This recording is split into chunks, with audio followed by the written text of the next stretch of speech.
আমি ছিলাম ক্লাসরুমে, তো হঠাৎ করে একটা জেটের একটা সাউন্ড পেয়েছি। তো নর্মালি আকাশ দিয়ে উঠতেছে, আকাশের মধ্যে ব্লাস্ট হওয়ার একটা সাউন্ড। তো ব্লাস্ট হওয়ার পরে ডাইরেক্ট নিচে বড় একটা সাউন্ড হয়েছে।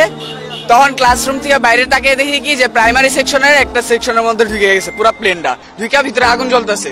তো দৌড়ায় যায় দেখি কি যে ভিতর থেকে স্টুডেন্টরা বের হইতেছে, কাপড় চোপড় পুরো একেবারে পুইরা, সারা শরীর পুইরা গেছে, বেরোইতেছে আর নিচে পড়ে যেতেছে। আর কয়েকজনের পুরো অর্ধেক শরীর ছিল না, কয়েকজনের অনেকজন আছে গার্জিয়ান, তাদের ছেলেবেলা একদম মারা গেছে।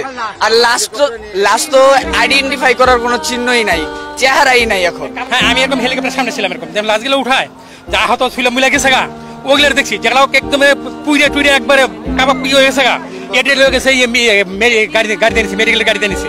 আর যেটি আহত সোলামলা অবস্থা আছে এটি নিয়ে গেছি দিয়া হেলিকপ্টার দিয়া।